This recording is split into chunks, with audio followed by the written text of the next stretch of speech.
So Jora is driving us a little bit closer to the lines now. He's just asked us to listen very, very close to what he says. And if he tells us to do something, do it straight away. Because this is the kind of place where shelling can start at any moment. Don't get out. He says that was yesterday. Это что такое? Это был мини или? Это гаубичный снаряд. It's 152mm shell which he says landed yesterday. So he says most of this was multiple rocket launch systems. This is something that we've seen all over this war. They're probably one of the most destructive weapons. They're used by both sides. They're extremely inaccurate. And this is what the kind of thing they do to civilian areas where they're used. So we're on the edge of Peski, which has been very, very contested. It was where the Ukrainians were based during the battle for the airport. These guys have seized one edge of it, which is where we are now. Jora's, he's from the Donbass, but he's not from around here. He's from Druzhkivka, which is on the other side of the lines. It's controlled by the Ukrainians. He says he joined the separatist cause almost from the beginning.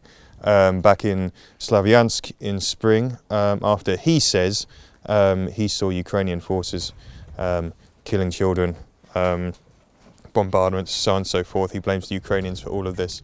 This was the Volvo service centre in Peski. It was a workshop. There's the remains of a lorry over there. These guys have taken it over, set themselves up a base here. You can see for yourselves, it's been very, very intensely fought over. We're about 500 or 700 meters from the Ukrainian lines, he says.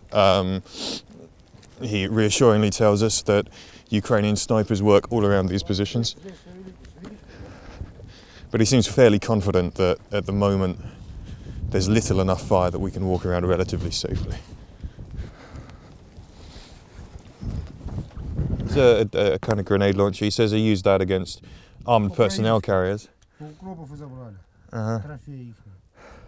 He says, as they always say, they got that from the Ukrainians. He says it's a trophy. It's the kind of thing they use against an APC or something like that. It's not that strong against a tank or heavier armour.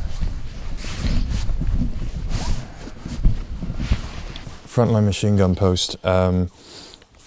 This guy's here to provide covering fire should anything kick off. It's about 900 meters from the Ukrainian positions.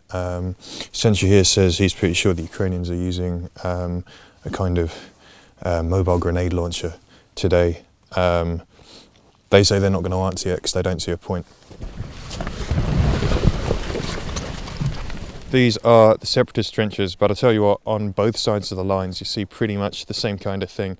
It's earthworks, it's trenches, it's living in holes, it's hiding from the shells, a lot of machine guns, a lot of mortars, a lot of heavy artillery. If you think you've seen this in the history books, you're not wrong. It's very, very like old-fashioned 20th century warfare. There's nothing high-tech about this, and the life is just as rough as you'd expect it to be.